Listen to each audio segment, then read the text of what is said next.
Man, Matt, I'll tell you what. Shut Up and Sit Down recommends this meal. Oh, thanks. Shall we see if Brendan wants some?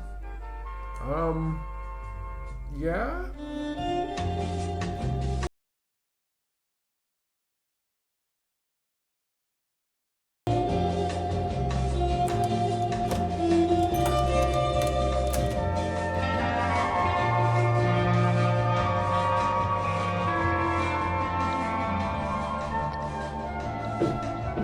Right, so let's go down then, yeah? Great. Away you go. Well, you're gonna go down. I'll go down first. Yeah. Well, I'll go down first. You know, and Yeah? I don't need that light. You're not gonna use the light. Yeah, just no, turn it off, no, turn it no, off, yeah, turn it off. I don't need to have a light to go down there. Do you not? No, I might take my shirt off because I'm not worried about. Yeah, because you know, like Going down there? it's breathable. You know, Yeah. but what's more breathable is so no light, no shirt, No shirt, yeah. no shirt. Actually, you know what? This reminds me of something. Does actually. it? Does it? What reminds does me it of, remind you of? Welcome to the dungeon! We got fun and games! Well, we got everything you want if what you want is this one specific game that we have. Yeah, it's a good game, though. It is a good game. Yeah. Anyway, so I'm off.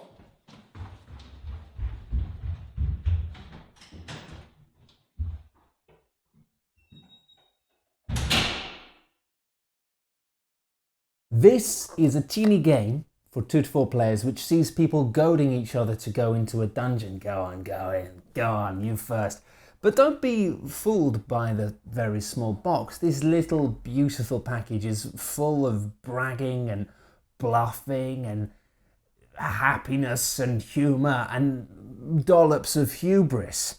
And it's the most impressed we've been by a Japanese game since Love Letter first spilled its hot pouch all across our kitchen table. And hey, I've got a hot pouch ready to spill all over. Although I did promise Quinns I wouldn't do that. So what have we got in here? Well, we've got a manual which will be at the mercy of a ceiling fan, some reference cards and points things, a whole deck of monster cards with numbers on it, lovely art, lovely drawings, good monsters, good, and 4 heroes, each with their own thick and polished equipment. I did promise Quinns I wouldn't do this. The game itself is really simple. You all play as one hero, so you're all a warrior or you're all something else, and you have all this equipment, and somebody has to go into the dungeon. One of you has to go into the dungeon. And on your turn, you can either pass, which takes you out of the round, I'm not going into the dungeon, or you can choose to pick up a monster card.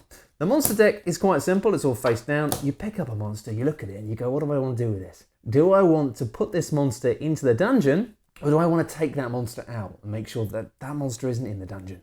Taking a monster out of a dungeon, though, means you have to take a piece of equipment and put it on top of it in front of you. Which means now whoever goes into the dungeon can't take that piece of equipment. And that's a shame because they really wanted that equipment. They really needed it. Oh dear.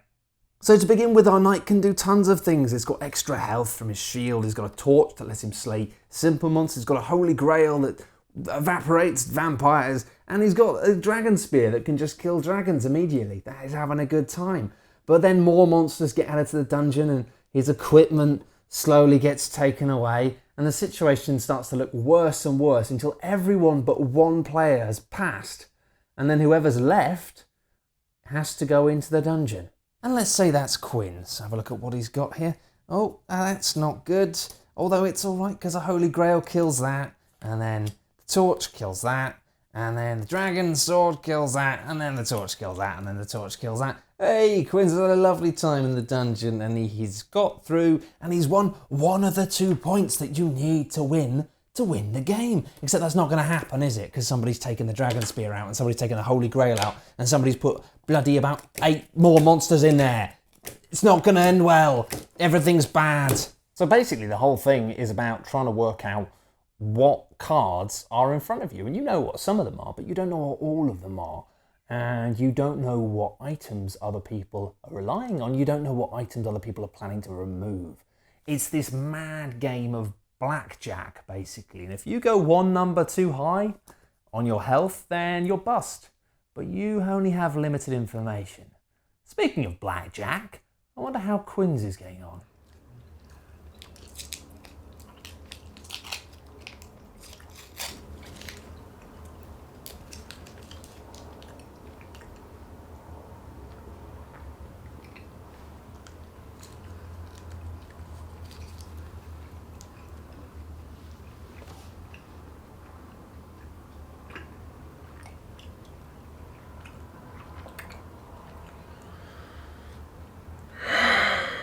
So that's the whole game. Survive the dungeon twice and you win.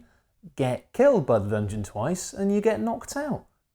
Nothing more to it. Very speedy, very nippy, very nice. Also sounds quite a lot like Skull, which we've recommended many, many, many times. So which one is the better one? Which one should you get, this or Skull? Well, that's a tough question for a number of reasons. The first being that Welcome to the Dungeon is really, really good. When somebody else removes the dragon spear from the pool, everybody freaks out because it means they probably know there's a dragon in there. Or when somebody else just plays it safe and removes a shield, you kind of think, well, you're afraid of adding more monsters to that, but you still want to hang in there. And I guess the really genius thing, the really clever thing about Welcome to the Dungeon is that the game is designed in such a way that the only time that anybody goes into the dungeon is when everyone else has decided that the dungeon is not a place they want to go. So it's only, no one goes in there unless everyone else has decided that it's a death trap, which means people go in there and they get killed, and it's funny. Or people go in there and they make it through unscathed, and it's outrageous. And also the game just pivots in a way that's far more dramatic. You know, Skull is a game where you can sip your drink and slowly eke out a victory over 20 minutes. Sometimes people go all in Skull, you know. Sometimes they've won one round, they want to win that second one, and in trying to win that second one and win the game, they end up blunting themselves against the wall and knocking themselves out of the game. But it's rare that that happens. In this, it is not rare.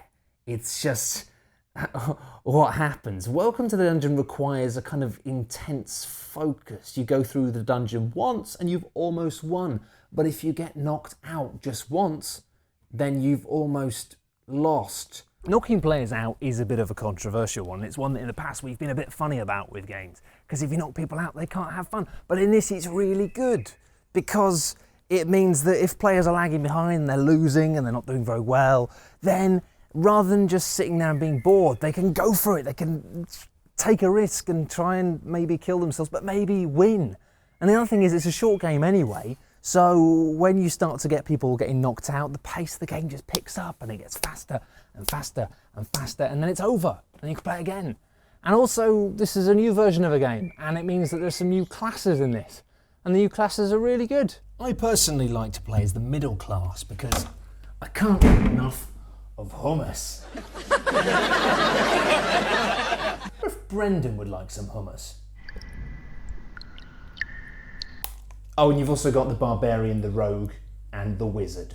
Ah, prawns. So warriors are boring and don't have any friends, but we've also got the beautifully shirtless Barbarian, gripping hard steel and both. I did promise Quinns I wouldn't. The Barbarian is brilliant. He's got an axe and a potion that can bring him back to life, and the variety kind of spirals off from here. The Rogue has similar stuff, but can also kill tiny things to regain health, or she can whip on a cloak of invisibility, and then suddenly monsters that are big and nasty are just not a problem at all anymore.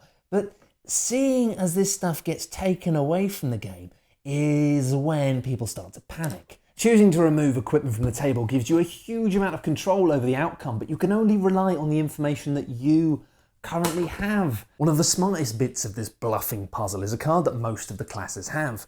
Vorpal weapons allow you to declare one type of foe that you'll automatically kill if you meet them in the dungeon. I mean, the look on your face might have given away the fact that you just dropped a mean beast into the dungeon, but only you specifically know the monster that you'll need to call out before you venture in.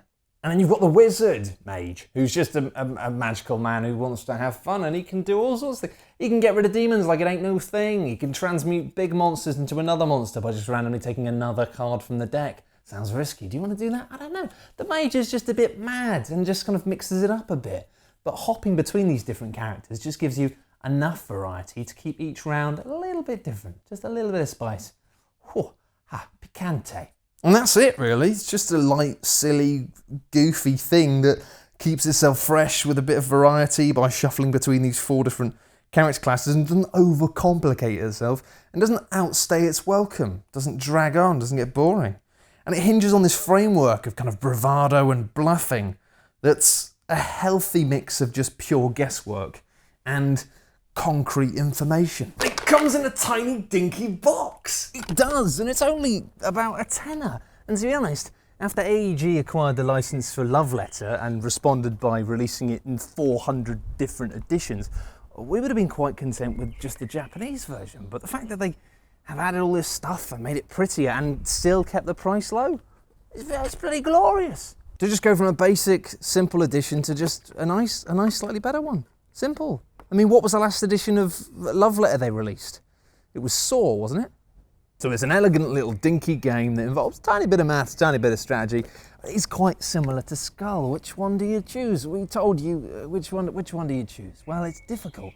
Skull is extremely simple. It's the sort of game that you can get anyone into. You just sort of say, oh, it's like poker, bikers play it, anyone's going to think that's cool. If people don't think that's cool, they're not even people. But at the same time, you know, this is a little bit more in depth and it's a little more fancy themed. So if you've got friends who already like video games and that sort of thing, then they'll be like, yeah, I'm into this. I mean, but then if you've got friends who are like, I don't want to play anything with dragons in it, I don't like the idea of dragons, then like, well, you know, you need new friends, but before you get some new friends, maybe just play Skull. And I guess also you can play Skull with 6 people. I mean, if you've got that many friends. Who are you, the Sultan of Brunei? But the problem with Skull, of course, is you can't polymorph monsters into even bigger monsters. So, yeah. On that note, I should probably go and check on Brendan.